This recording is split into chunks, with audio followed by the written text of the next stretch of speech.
예, 그냥 시험 삼아, 테스트 삼아 한번 해보고 있습니다. 네. 음,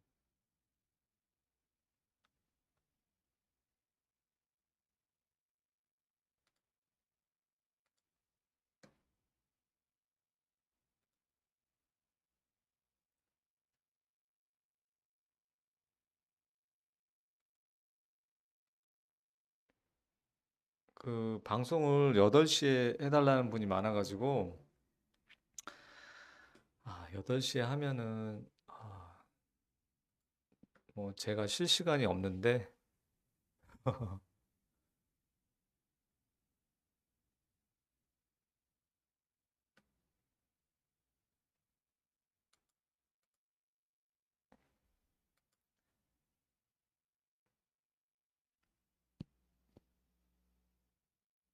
목소리 잘 들리나요?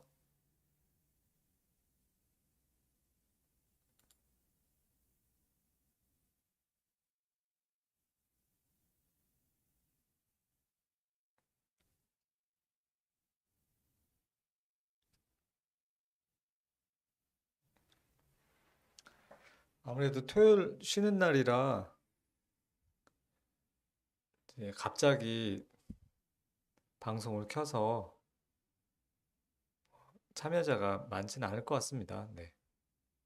네, 박정희님 안녕하세요. 전순원님 안녕하시고요.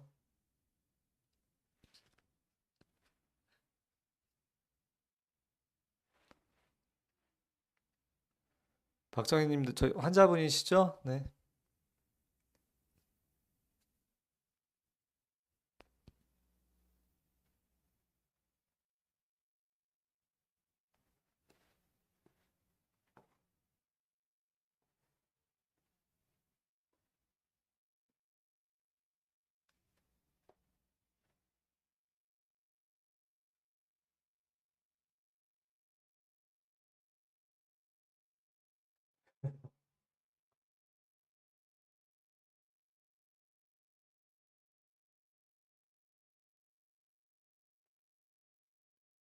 그 질문 있으면 해주세요, 질문.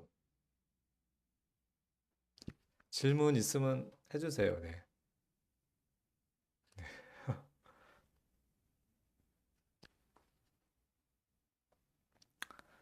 예, 뭐 이렇게 한 번씩 뭐 환자분도 이렇게 라이브 방송하면서 뵙는 것도 괜찮을 것 같아요. 네. 그리고 이제 진료 시간이 제가 그래도 여유 있게 환자를 보면서 그 길게 갖는 편인데 그래도 시간이 모자라 가지고 미처 이제 질문을 못 하는 분들도 계시더라고요.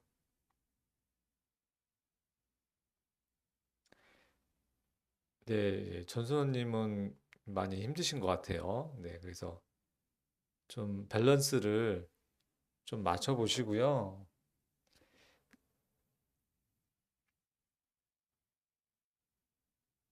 네, 설지혜님, 네, 전순호님은 에너지를 너무 많이 쏟으시니까 한번 이제 에너지 밸런스를 좀 맞춰 보면 좋을 것 같고요. 그 설지혜님, 네, 그 발달 장애 아이도 좋아질 수 있을까요? 네, 뭐 제가 뭐 발달 전문가는 아니에요. 근데 기능의학을 하다 보면은 여러 가지 난치성 질환을 접하게 되고 이제 그중에 이제 제가 그 장 문제랑 중금속 문제 근데 장 문제 중에서도 이제 그 곰팡이나 이런 유해균 그리고 음식 알러지 이 세 가지 문제를 이제 기능의학적으로 풀어 나가다 보면은 그 그 자폐나 이제 발달에 영향이 상당히 많이 있는 파트거든요. 예, 그래서 실제로 이제 소문을 듣고 어떻게 이제 소개로 오시는데 그 치료를 해보니까 좋아지는 아이들이 많이 있어요. 예, 그래서 생각보다 반응이 좋은 편인 것 같아요. 애들이라서 오래되지 않은 케이스라면은 그 기능의학 관련된 검사를 해서 조금 치료를 해보면은 음식도 바꾸고 중금속도 빼주고 장내 세균의 이제 곰팡이나 그런 클로스트리디움 같은 그 항생제 내성균 같은 거를 어, 좀 교정을 해주고 음식도 좀 교육을 부모님께 시켜드려서 확인해 보면은 많이 좋아지는 것 같아요. 그래서 생각보다 기대 이상으로 긍정적인 반응을 많이 보이는 것 같습니다. 네, 그 다음에 초록이님, 네, 안녕하세요. 네. 백신 부작용으로 1년 4개월 됐는데요. 근데 그 반응을 보이는 환자들도 있습니다. 그래서 보통 이제 백신 부작용으로 환자들이 오는 케이스들이 많이 있었는데, 초기에 와가지고 빨리 그 항산화 치료를 하면은 빨리 끝나고요. 그좀 오래 걸리는 사람은 좀 더 그 오래 늦게 오신 분 같은 경우는 시간이 좀 오래 걸릴 수 있고요. 그래도 그 환자에 따라서 상태에 따라서 뭐 몇 번 만에 금방 좋아지는 케이스도 있고 조금씩 조금씩 아주 천천히 좋아지는 그런 백신 부작용 환자도 있습니다. 그래서 환자분 상태에 따라서 그리고 환자분 이렇게 검사 결과에 따라서 치료 방향은 조금 달리 정할 수 있는데 주로 이제 수액 치료가 메인이 되거든요. 그래서 비타민 C 고용량하고 그다음에 아연하고 셀레늄, 뭐 글루타치온 같은 그런 것들을 체크하고요. 그 외에 이제 기능의학적으로 다른 문제들이 숨어 있는지 체크를 해서 교정을 해주면은 긍정적인 반응을 보이는 분들이 꽤 있습니다. 근데 이제 반응이 조금 더딘 분들도 있고, 그거는 이제 검사를 해보고 항산화 치료를 좀 몇 번 해보면서 반응을 보면 좋을 것 같습니다. 그래서 깔끔하게 딱 떨어지는 그런 환자들도 있는데요. 조금 지리하게 천천히 좋아지기도 하고 어느 정도는 확 좋아졌다가 조금 뭐 한 10% 20% 이렇게 남아있는 환자들이 있습니다. 그래서 백신 부작용 같은 경우에는 이제 보통은 이제 그 사람이 새롭게 생기는 그 부작용으로 나타나는 경우도 있지만 기존에 그 사람이 갖고 있던 그런 건강상의 그 안 좋은 부분이 있거든요. 뭐 관절이면 관절, 뭐 가슴이면은 뭐 심장 쪽, 뭐 어리면 허리 통증, 뭐 두드러기, 뭐 이런 그 사람이 원래 갖고 있던 증상 중에서 그 약한 고리가 문제를 일으키는 경우가 많이 있거든요. 그래서 뭐 아토피가 있던 사람은 아토피가 더 심해지기도 하고 건선이 있던 사람은 건선이 더 심해지기도 하고요. 그리고 뭐 다른 류마티스 관절염이 더 심해지기도 하고 이 기존에 있던 병들이 더 악화되는 양상으로 나타나는 게 많이 있습니다. 예. 그래서 백신 부작용 저도 많이 무섭거든요. 그래서 저는 접종을 안 했습니다. 예.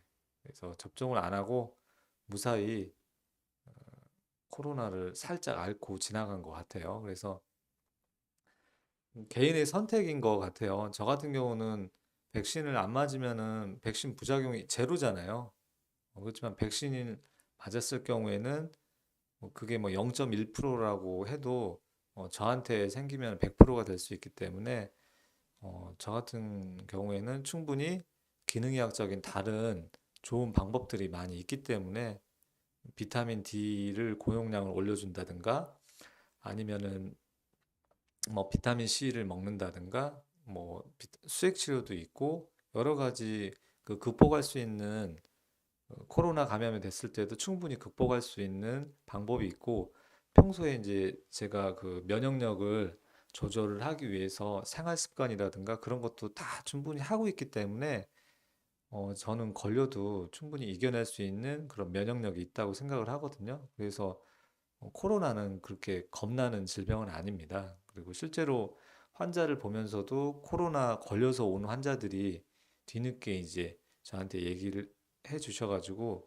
밀접 접촉을 했는데도 크게 문제되지는 않고요. 대부분 자연적인 그런 면역력을 기르면서 이 코로나 바이러스든 독감 바이러스든 다 어느 정도 예방이 가능하고 그리고 다른 뭐 치료, 면역력을 올릴 수 있는 치료 방법이 있기 때문에 어, 특별히 이제 접종을 안 하게 되네요. 그래서 저는 이제 올해는 독감 접종도 매년 했었는데 그것도 자연스럽게 안 하게 되더라고요.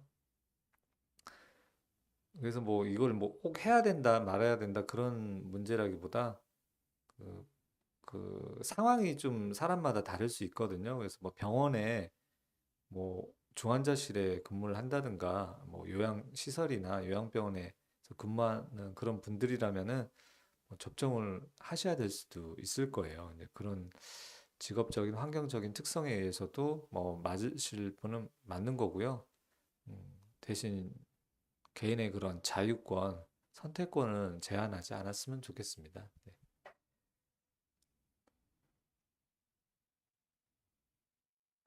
아, 백신 안 맞고 안 걸리셨네요, 전수로님은. 그렇죠. 두려움, 괜한 두려움이 정말 문제인 것 같아요. 그래서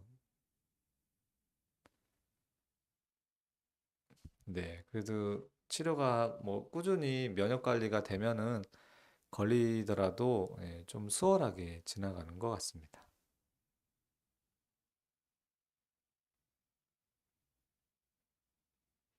네, 솔방울님, 뭐 등 통증이 있고 머리가 아플 때도 있고 온몸이 떨리는 증세가 있다고 하네요. 네, 그래서 그것도 어떻게 보면 백신 접종 후에 생기는 그런 뭐 어떤 자가 면역 반응으로 나타날 수 있고 그것이 그 혈관의 문제일 수도 있고 아니면 이제 다른 신경 쪽으로 가는 그런 면역 반응이 과하게 일어나면서 생기는 거기 때문에요.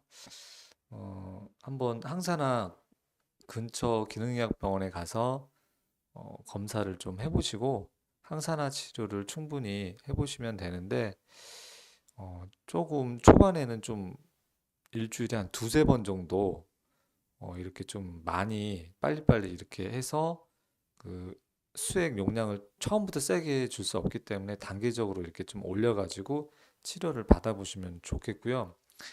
그 백신 부작용 중에 문제가 그 동맥경화가 진행되는 환자들이 꽤 있어요. 그래가지고 그 동맥경화가 있는지 혈관염증이나 동맥경화가 있는지 꼭 확인하고 그 검사를 하신 다음에 치료 방향을 좀 정하시면 좋겠습니다.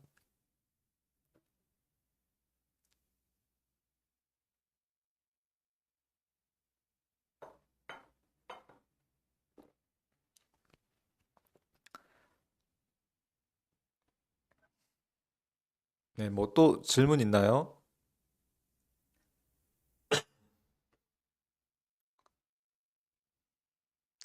그 발달장애 아이는 발달장애는 한번 검사해 보면은 좋을 것 같아요. 예, 일단은 뭐 치료를 어떻게 시작하느냐를 떠나서 뭐 이렇게 그 원인을 찾아보는 검사는 그 꼭 해보시는 게 좋고요.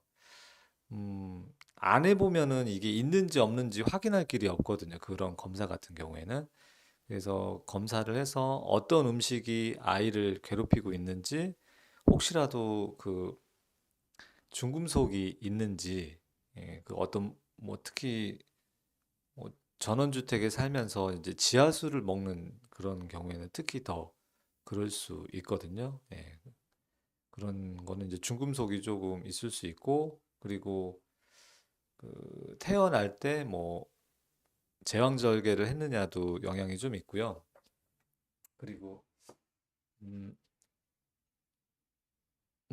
또 그 항생제를 얼마나 자주 썼는지 그것도 그 장내 세균의 원인이 문제가 되기 때문에 그 태어나서 이제 그 소아과에 가서 뭐 중이염이나 뭐 편도선염이나 뭐 비염 뭐 이런 폐렴 이런 걸 통해서 또는 요로 감염 이런 거를 자주 걸려가지고 어 항생제 사용을 많이 한 경우에도 장에 문제가 생기기도 하거든요. 예, 그러면서 이제 장에 그 항생제 내성균이나 아니면 곰팡이 같은 게 문제가 생겨서 생길 수 있기 때문에 중금속, 장내 세균, 그리고 아이한테 안 맞는 음식, 요거 세 가지는 꼭 체크를 해보는 것이 좋고요.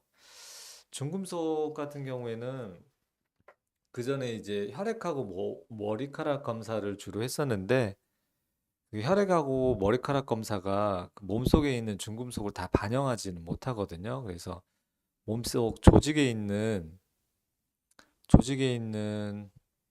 그 중금속은 또 따로 검사를 해봐야지 되는데, 그래서 발달 장애가 있는 아이 같은 경우에는 그 중금속을 이제 머리카락 그리고 소변, 혈액으로 가능하면은 세 가지 다 검사를 하고요. 그 중금속을 세 가지 다 검사하는 이유는 이게 검체마다 잘 나오는 중금속 종류가 좀 다르고요. 그리고 중금속이 좀 다르고요. 그래서 이제 세 가지 중금속을 같이 해보는 것이 좋습니다. 의외로 정말 중요한데 놓치는 그런 부분들이 많이 있더라고요. 그래서 자꾸 발달 장애를 뭐 유전적인 문제, 물론 유전적인 문제 있는 분들이 있거든요. 근데 유전적인 문제뿐만이 아니라 환경적인 문제가 있는 것 같아요. 뭐 골다공증에 좋은 거 많이 알려달라고 했는데 그 골다공증 영상 있죠? 제가 올려놨으니까 읽어 영상 보시고, 이제 문제는 골다공증은 그 중요한 거는 이제 영상을 보시면 아실 수 있죠. 예. 네, 그레이스 이언님, 네, 반갑습니다. 네, 근데 알리님,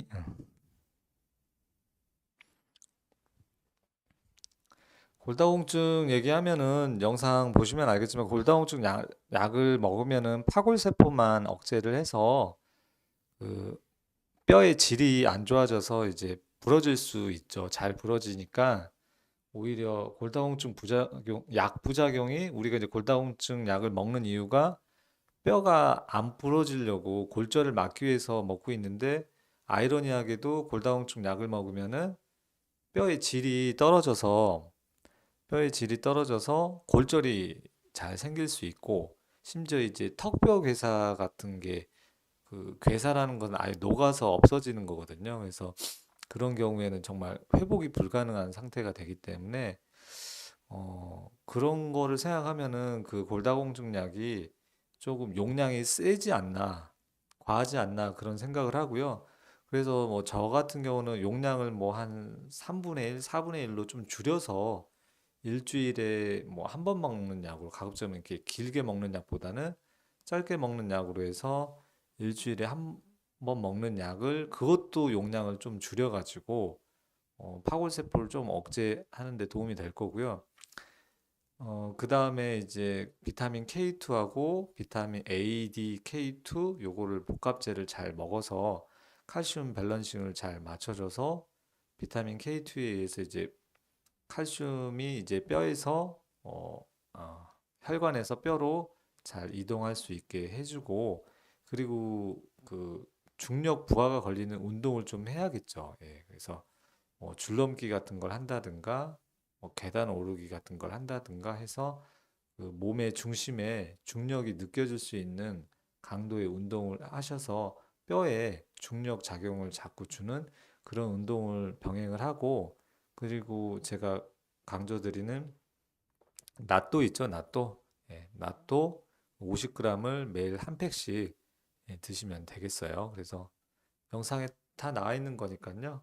박정희님은 한 번 더 보세요. 네. 그 다음에 알리님, 네.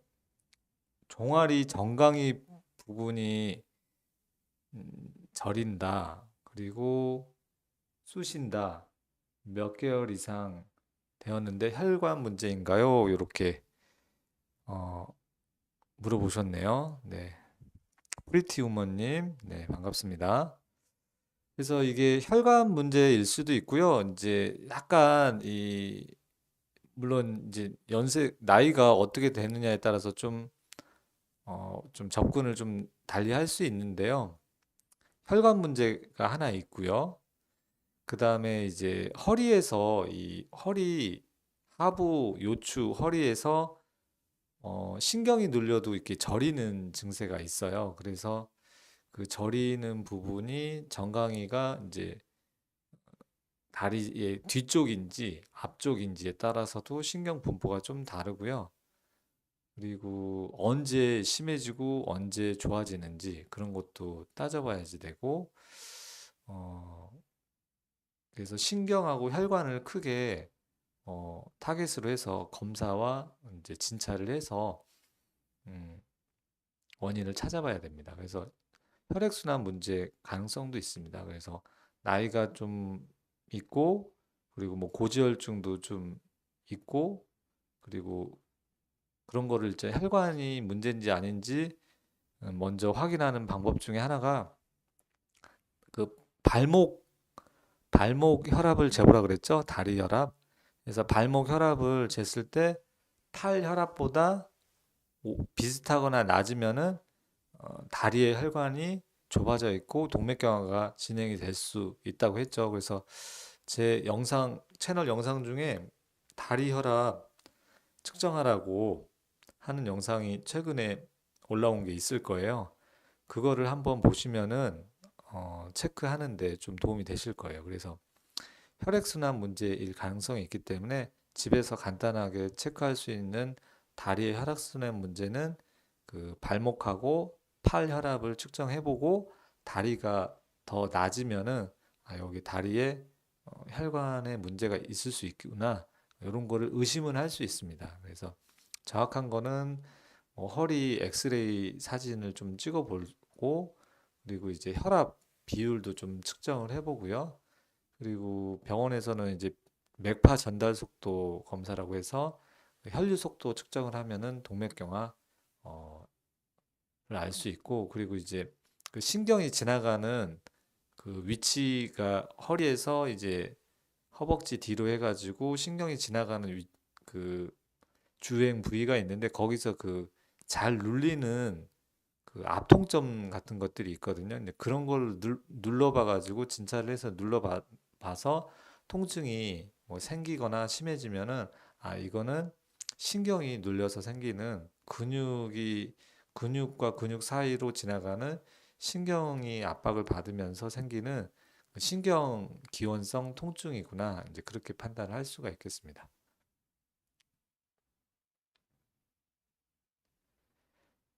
네. 알리님은 그 다리 혈압재는 그 영상을 한번 일단 먼저 보시고요. 집에 혈압계가 있으면은 다리 혈압을 한번 측정해 보시면은 일단은 뭐 그게 100% 완벽한 검사는 아니지만 1차적으로 한번 동맥경화를 확인할 수 있는 방법이 되겠습니다.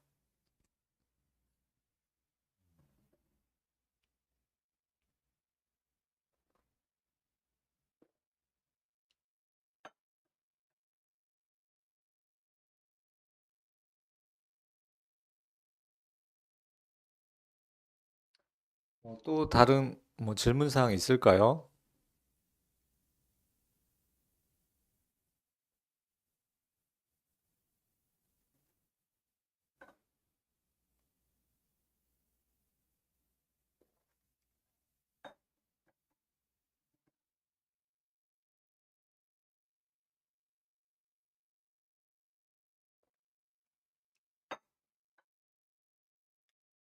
그리고 이제 그 기능의학을 조금 이제 접하면서 실수하시는 게 있어요. 이제 실수하는 게 이런 기능의학적인 영상을 보고 또는 이제 기능의학 병원에 가서 진료를 받았는데 하다 보면은 이제 주류의학 일반 의사들하고 그쪽 진료를 보는 분들도 있거든요. 그래서 뭐 혈압약만 그쪽에서 탄다든가 뭐 다른 약들을 타고 뭐 대학병원에 가셔가지고 이제 주류의학에서 들은 얘기들을 해요.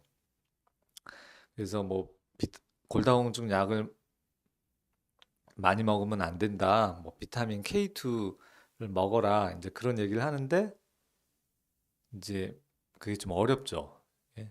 그쪽 이제 의사소통이 안 되니까 그래서 어디서 이상한 얘기 듣고 왔냐고 이제 핀잔을 많이 듣거든요. 그래서 기능의학적인 내용을 그 주류의학 의사들한테 환자가 얘기를 하면은 이제 혼날 수 있습니다. 네, 그 점은 항상 주의하셔야 돼요.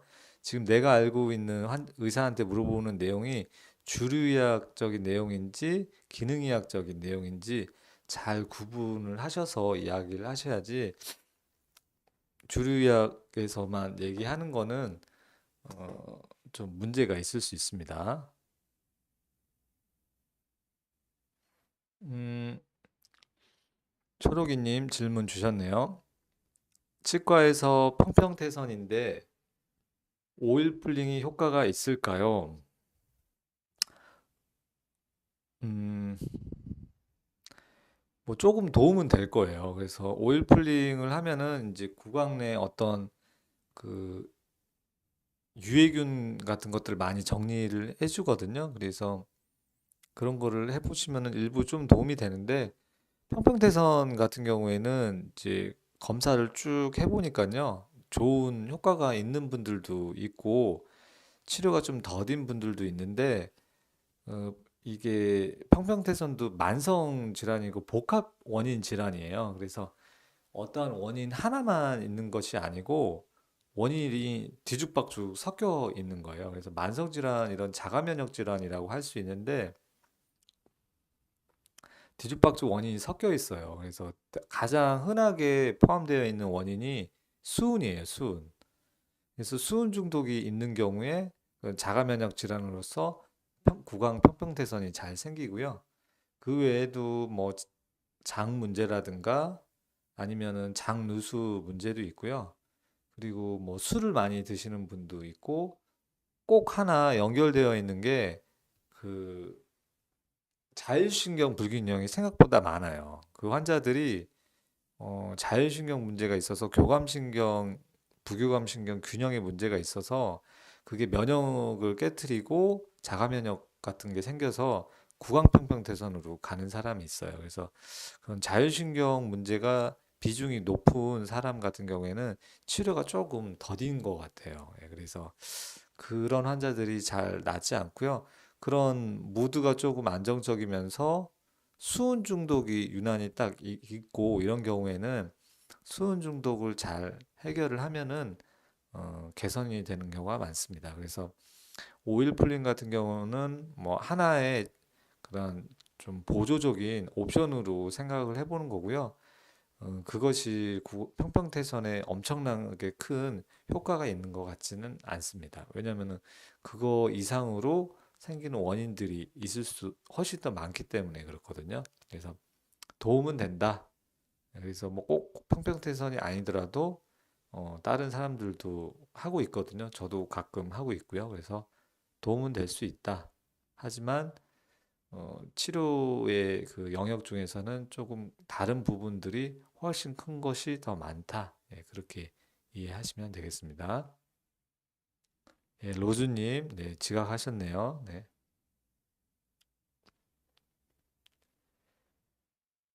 로즈님 반갑고요. 네, 총 콜레스테롤이 285, 그리고 중성 지방이 163, 이 두 가지만 높은데 정형외과 선생님께서는 운동하면 괜찮을 것 같다는데 콜레스테롤 약을 먹어야 할까요? 어, 자, 총 콜레스테롤이 285면은 상당히 높죠. 그래서 원래는 주류의학에서는 200 이하를 정상으로 보거든요. 그리고 200 이하로 보는데 285면은 많이 높죠. 그래서 200에서 240을 저는 목표로 잡고 있고요. 가능하면은 220을 맞추는 것을 목표로 하고 있습니다. 그리고 중성지방이 163이면 HDL도 꼭 확인을 해봐야지 돼요. 그래서 HDL하고 중성지방의 그 트리글리세라이드의 비율을 구해야 되거든요. 아마도 2 이하로 나오는 게 좋고요. 그래서 163이면은 HDL 콜레스테롤이 이제 80 이상은 돼야겠죠. 그 상태면은 괜찮은데 아마 보통 한 40에서 한 54일 정도로 나오는 경우가 많아서 한 40이라고 하면은 4배거든요. 그래서 그런 경우에는 인슐린 저항성이 있고 그리고 혈관에 염증이 생길 확률이 상당히 높고 동맥경화가 많이 진행되어 있을 수 있어요. 그래서 이 콜레스테롤의 증가 원인이 뭔지 그거를 파악을 해서 그 원인을 해결해 줘야지 운동만으로는 조금 부족할 것 같습니다. 그래서 식이요법 HDL 172면은 그렇게 많이 높은 건 아니에요. 그렇지만 일단은 토탈 콜레스테롤을 240 이하로 떨어뜨려야 되고요. 그리고 중성 지방은 100 이하로 떨어뜨리는 게 좋습니다. 그래서 이렇게 단순하게 이게 그 수치만 보는 게 아니고요. 전체적인 밸런스도 절대값도 중요하고 비율도 중요합니다. 그래서 프리티 우먼 프리티 우먼님 같은 경우에는 조금 제가 보기에는 그 동맥경화가 혹시 숨어 있지 않는지 좀 체크를 해봐야지 될 것 같아요. 거기에 따라서 치료 방향이 완전히 달라질 수 있습니다. 그래서 동맥경화가 있다면은 콜레스테롤 약을 최소한으로 쓰고 그리고 동맥경화 관련된 영양 치료나 그리고 이제 킬레이션 항산화 치료를 이렇게 해볼 수 있을 것 같아요. 그래서 이 수치만 보는 게 아니고요. 다른 종합적인 수치를 평가를 해야 됩니다. 그래서 혈당은 얼마나 나오는지 또는 혈당은 얼마나 나오는지 그리고 그 호모시스테인은 혹시 얼마나 높은지 그리고 중금속은 얼마나 높은지 이런 것들을 좀 체크하셔가지고 어, 체크하셔가지고 종합적으로 평가를 해야지 콜레스테롤 하나만 평가하는 거는 우리 몸이 그렇게 단순하지가 않거든요. 예. 우리 몸은 거의 뭐 100조 가까이 되어 있고 세균까지 합치면은 뭐 1000조가 넘잖아요. 그래서 그런 아주 복합적인 유기체인데 이 콜레스테롤 수치 하나 가지고 평가하는 거는 조금 단편적인 지식만 가지고서 몸을 평가하는 거고요. 종합적으로 좀 더 다양한 검사 결과를 검토한 다음에 치료 전략을 세우는 것이 좋습니다. 제 영상 중에 그 동맥경화 뭐 약으로 치료하면은 좋아지지 않는다. 뭐 그런 영상이 올라온 게 있거든요. 그 영상을 한번 봐주시면 좋을 것 같아요. 그래서 그 콜레스테롤만 보는 게 아니라 그 종합적인 평가를 하고 그리고 콜레스테롤은 어느 정도 목표를 해야 되는지 자세한 영상이 있으니까요. 그 영상을 참고해 주시고요. 관리자님이 혹시 그 링크를 채팅방에 올려주시면은 도움이 되실 것 같네요. 네. 네. 임마누엘님, 네, 반갑습니다. 벌써 30분 지났어요. 네. 1시간만 할게요, 오늘은.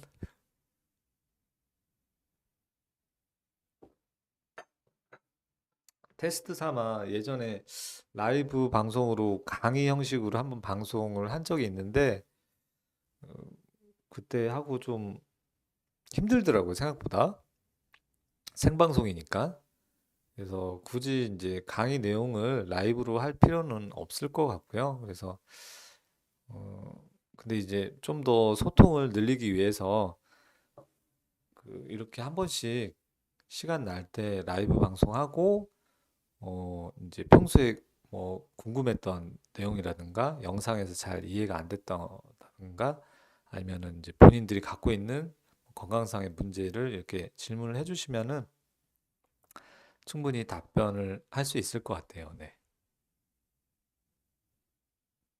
저요? 큰일이에요. 안 늙어서. 네.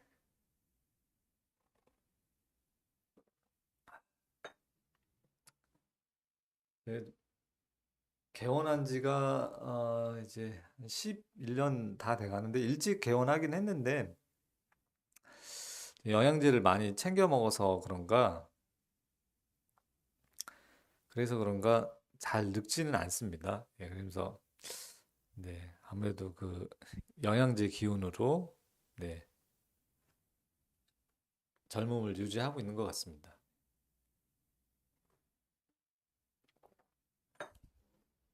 제가 요즘에 제가 영양제는 한 거의 뭐 한 15가지 내외로 먹는 것 같아요. 상당히 많이 먹고 있는데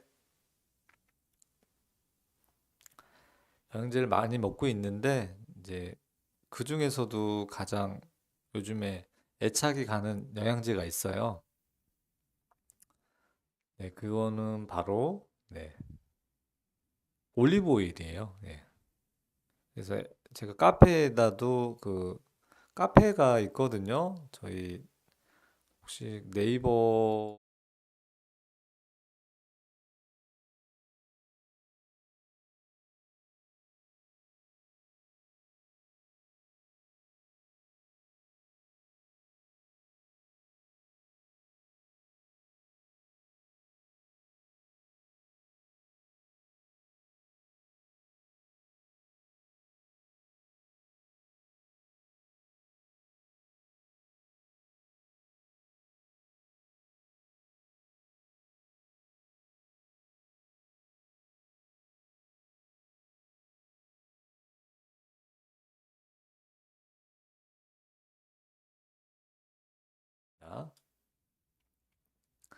그래서 올리브 오일이 중요하더라고요. 네, 그래서 워낙 그 팔방미인이라서 폴리페놀 그 올레오칸탈이랑 올레로페인이란 두 가지 성분이 있잖아요. 그래서 그거를 충분히 좀 섭취를 해주시면은 뭐 여러 가지 면에서 도움이 많이 되는 것 같아요.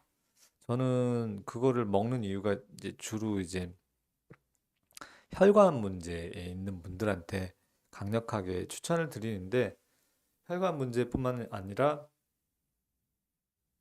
그 이제 장 문제가 있는 분도 특히 변비 있는 분도 그리고 이제 장내 세균 문제가 있는 분도 먹이고요. 그다음에 중금속 중독이 있는 분도 꼭 먹이고 있습니다. 그래서 알레르기 있고 이런 사람들도 꼭 추천을 드리고 거의 모든 환자한테 제가 강조하고 추천하는 그런 음식이 바로 엑스트라 버진 올리브 오일입니다. 그래서 그렇다고 너무 이거 비싼 거 드시지 마시고요. 한 500cc에 한 만 원에서 15,000원 되는 거 사서 드시면 될 것 같아요. 그리고 올리브 오일요. 식전에 먹어서 상관없으면 식전에 드시고요. 식전에 먹었는데 좀 불편하면은 식사 중간이나 식후에 드시면 될 것 같아요. 예, 그래서 양은 하루에 한 30cc, 30cc에서 많게는 60cc죠. 그래서 숟가락으로는 뭐 두 숟가락에서 네 숟가락인데 오늘 아침 저녁으로 두 숟가락으로 드셔도 좋고요. 편하게 드시면 될 것 같아요. 그래서 올리브 오일 같은 경우에는 이제 해독을 할 때는 뭐 어떤 의사분들은 이게 한 컵씩 먹이기도 해. 종이컵 하나를 먹이기도 하거든요. 그래서 식전, 식중, 식후 이렇게 해서 식전, 식후 이렇게 해서 세 번 드실 수 있습니다. 그래서 뭐 대신 주의점은 뭐 설사를 하면 용량을 좀 줄여야겠고 그리고 칼로리가 생각보다 많이 있으니까요. 칼로리가 생각보다 높으니까 밥량을 좀 같이 줄여줘야겠죠. 예, 그래서 저는 요즘 이제 탄수화물 밥량을 쌀량을 현미양을 줄이고요. 대신에 그 올리브 오일이나 이제 단백질 이런 쪽을 좀 섭취를 늘려서 먹고 있습니다. 여러 가지 제품이 있어요. 근데 최근에 제가 산 거는 요 제품이거든요. 파미고. 예, 파미고 제품이거든요. 파미고 거꾸로 돼 있네요. 글자가 FAMIGO 파미고 엑스트라 버진 올리브 오일 요거가 괜찮더라고요. 그래서 가격도 적당하고요. 지금 롯데마트에서는 한 병에 한 1 플러스 1로 15,000원 정도에 판매를 하고 있더라고요. 그래서 한 병에 500cc인데 7,500원밖에 안 하니까 상당히 저렴하고, 제가 한 병 먹어보니까 그 매캐한 맛도 괜찮고요.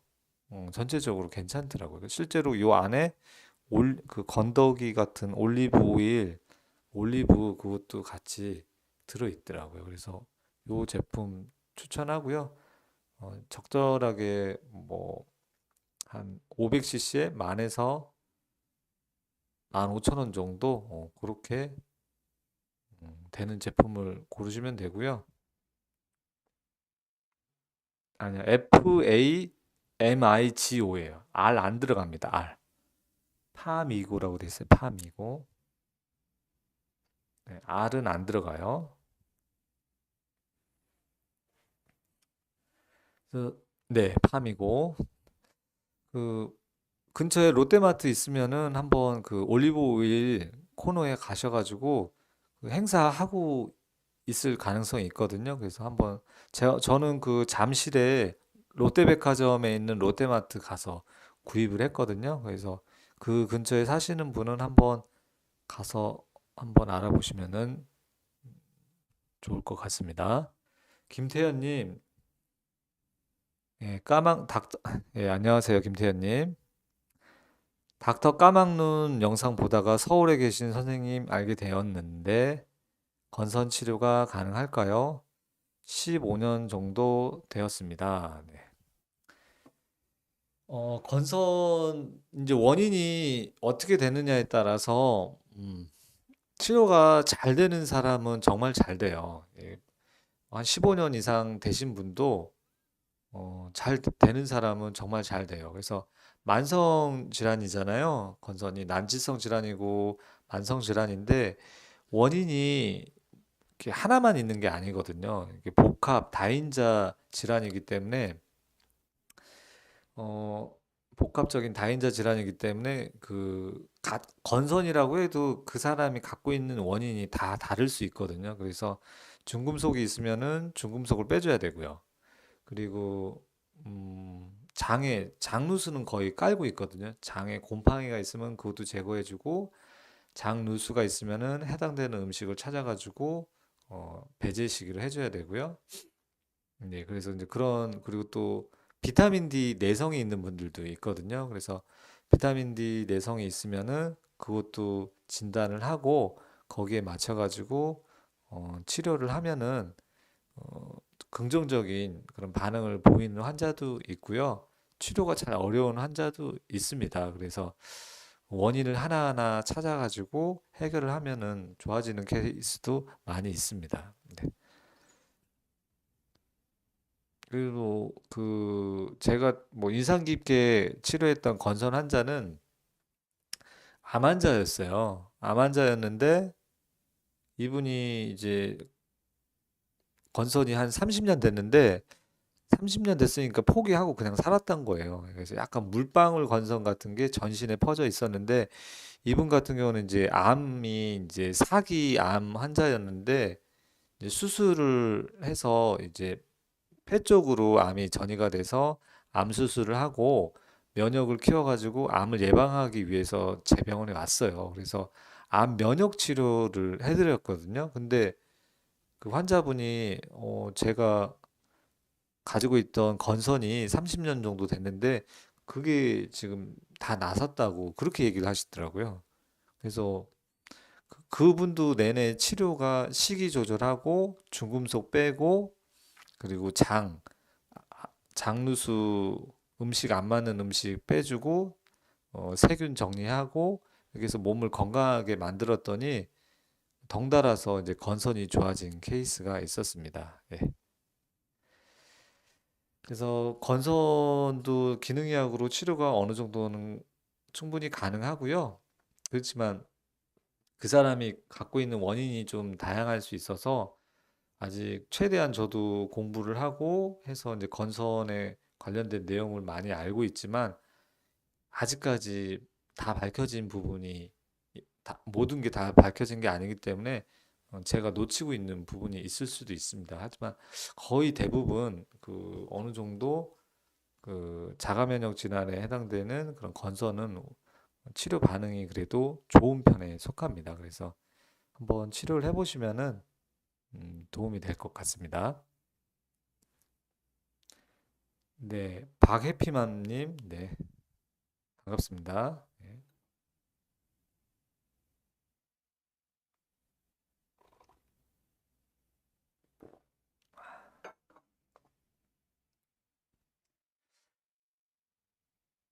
다른 질병하고 다른 치료하고 다르게 기능의학은 의사가 해주는 게 많지 않아요.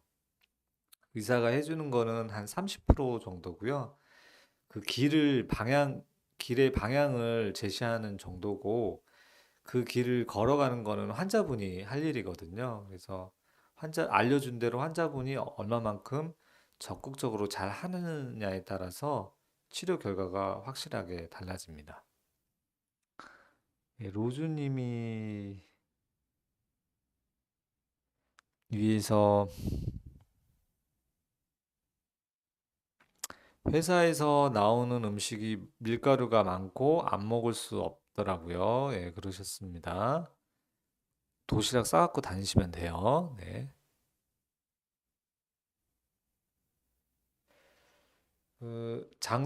로즈님, 네, 장상피 화생 위축성 위염도 치료가 될 수 있나요? 치료가 할 수 없다고 하는데요.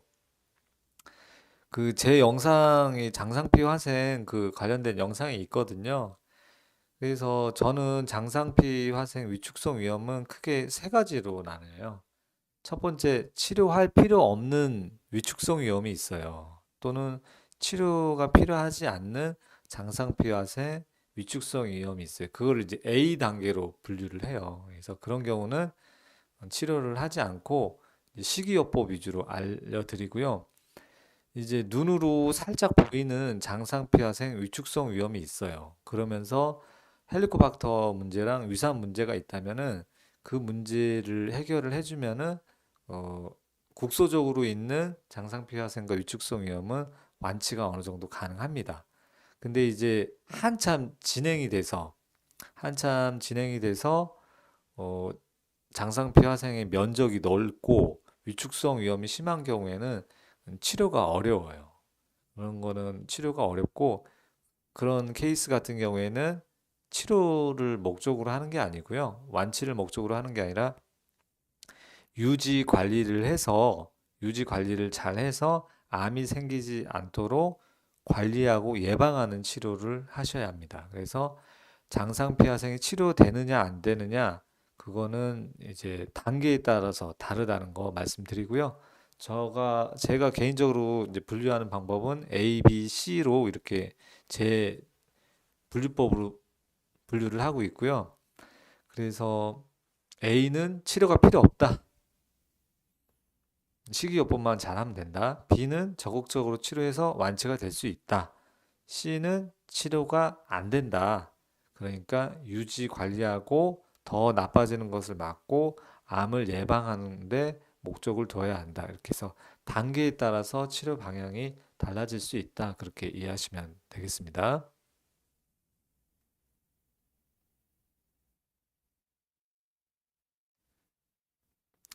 그 김태현 님이 식이요법으로 호전되는 경험을 했잖아요. 그러면은 치료를 하면은 더 그 긍정적인 반응을 얻을 수 있어요. 그래서 시기도 하나의 중요한 부분을 차지하고요. 그러니까 건성 같은 경우는 다인자 복합적인 원인 질환이라고 그랬잖아요. 그래서 시기도 한 역할을 하고요.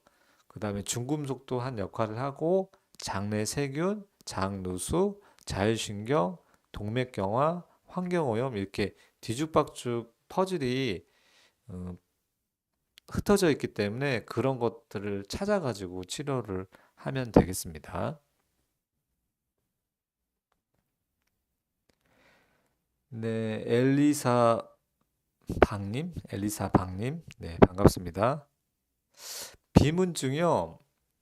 비문증도 음, 치료가 어느 정도는 가능한 것 같아요. 그래서 비문증 같은 경우도 결국에는 그 눈의 문제잖아요. 눈 그 망막 쪽에 문제로 보여지고요.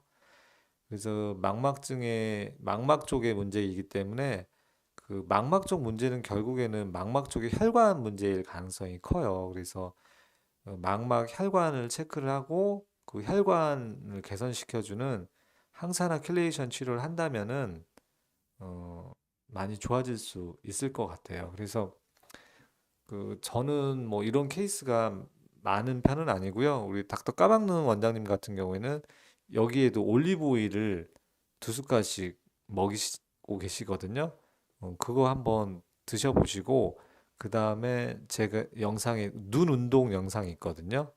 그 영상을 보시고 매일 하루 3번 정도 눈 운동을 해주시고 그 다음에 올리브 오일 정도를 2숟가락씩 매일 많이 먹을 수 있으면은 4숟가락도 괜찮습니다.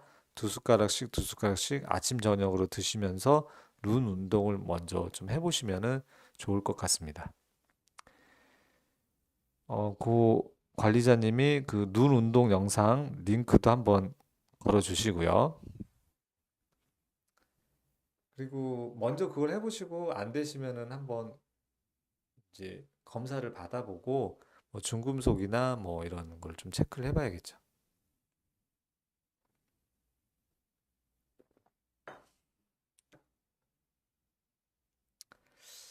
헬리코박터균 검사하셔야죠, 로즈님.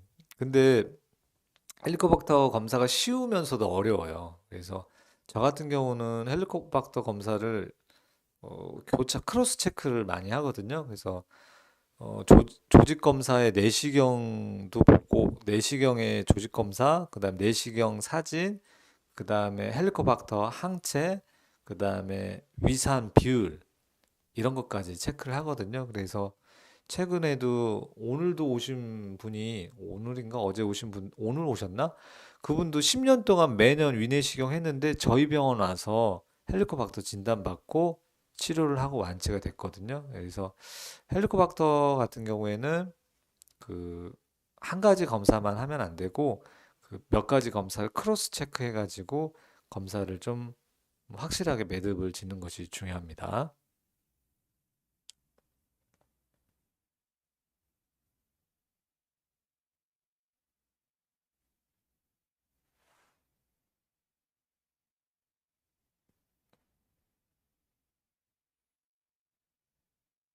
네, 은담님, 네. 아들의 얼굴이 주사 피부라 하여 압구정 유명 피부과 고가의 레이저 치료를 받았으나 기대에 못 미치는 결과에 많이 실망하는데요. 기능이양으로 치료가 되는지 궁금합니다.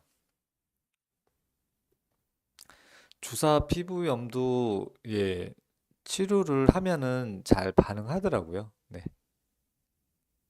그래서 주사 피부염을 잘 치료하는데 이제 아드님의 나이가 이제 중요한 것 같아요. 그리고 본인의 충분히 음식 조절이라든가 식이 조절을 할 수 있는 그리고 그런 마음의 준비가 됐는지 안 됐는지에 따라서 치료 결과가 좀 달라질 것 같습니다. 예. 그래서 기능의학적으로도 주사 피부염도 그게 레이저 가지고 효과가 없죠. 예. 만약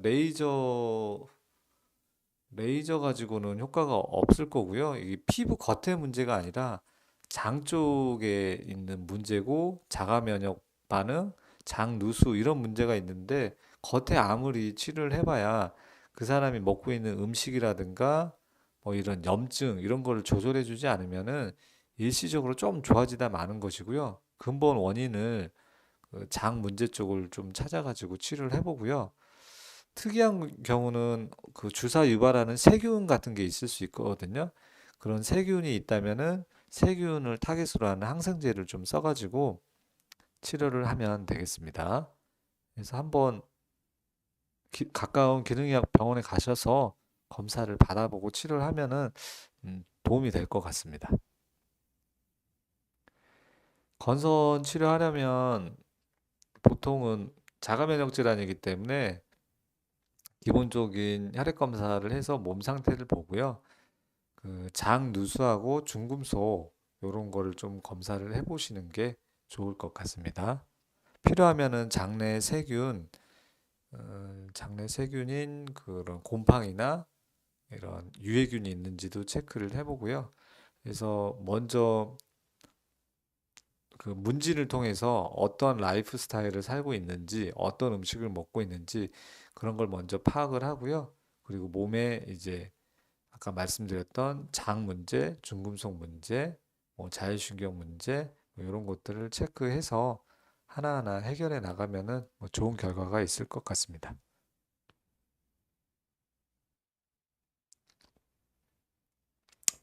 뭐 하루에 검사가 다 될 수도 있습니다. 네, 충분히 다 가능합니다.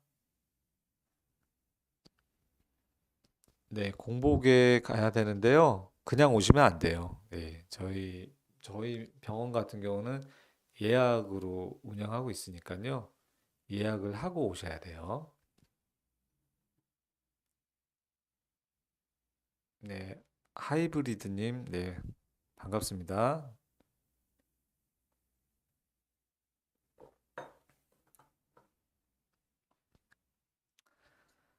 네, 하이브리드님, 뭐 저희 환자인가 보네요. 네,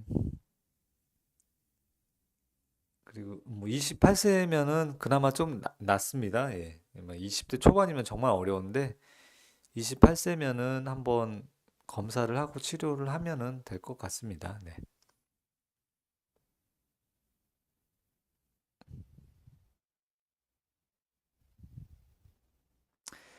밀가루 좋아하고 야채를 극히 싫어하죠. 예, 그래서 주사가 걸리는 겁니다. 네.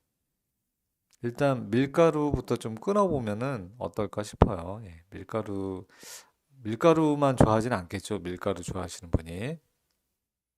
그래서 장 누수 지연성 음식 알러지 검사를 해보고요. 거기에서 이제 알러지가 높게 나온 음식을 끊어야지 됩니다.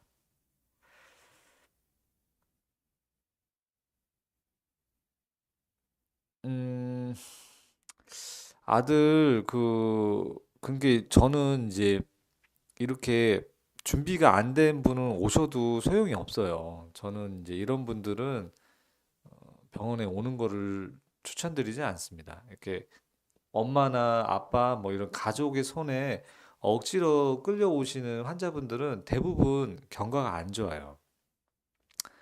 그냥 안 오시는 게 낫습니다. 처음 아직 준비가 안 돼 있으면 안 오시는 게 낫고요.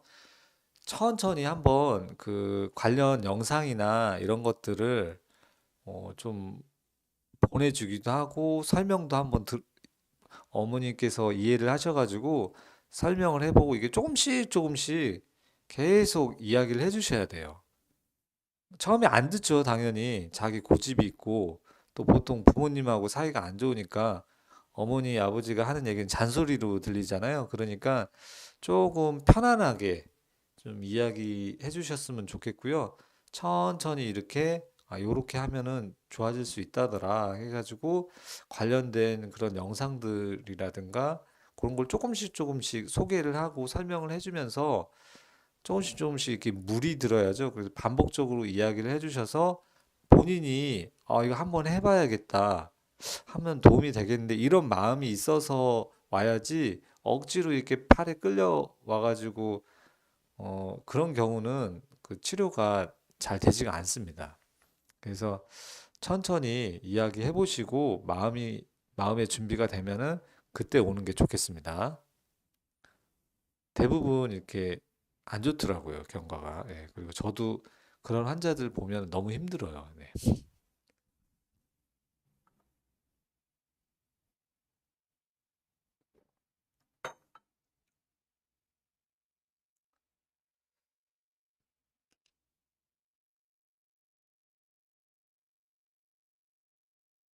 아, 2년이나 되셨네요, 하이브리드님. 네.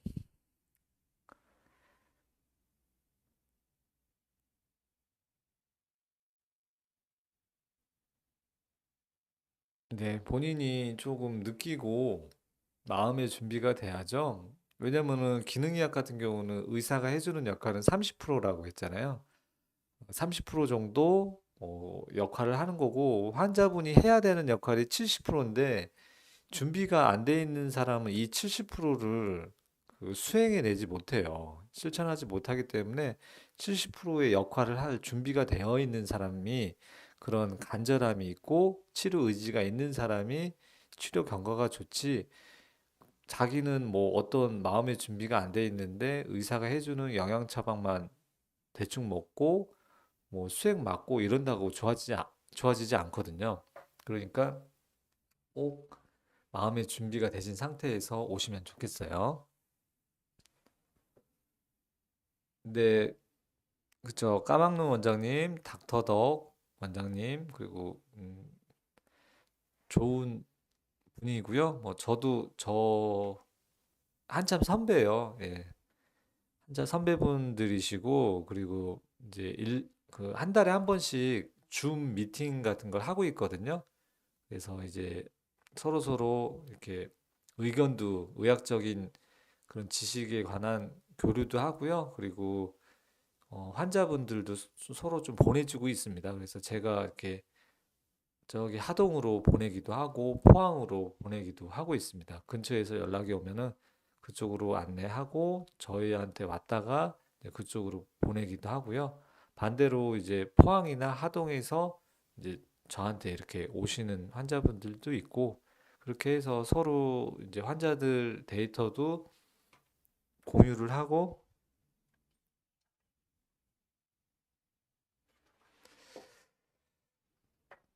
그렇게 해서 교류를 하고 있고요. 그래서 영상을 보시면은 도움이 될 것 같습니다.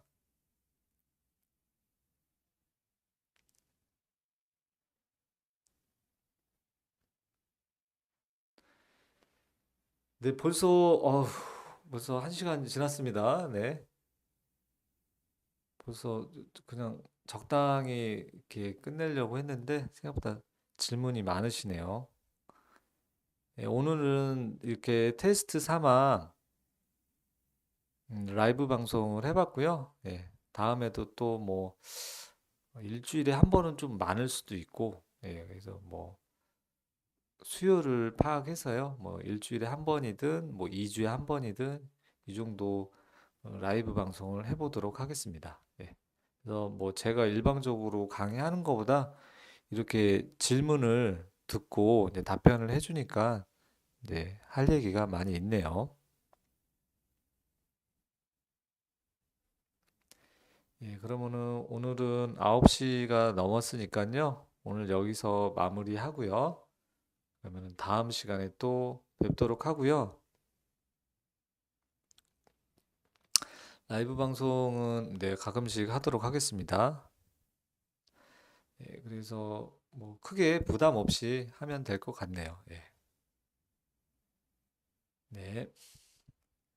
그러면 주말 잘 쉬시고요. 예. 저는 월요일 날또 영상을 올릴 거예요. 그 저탄고지 다이어트의 그런 그 치명적인 단점이 있거든요. 그 영상을 주제로 월요일 날 7시 반에 영상을 올리도록 하겠습니다.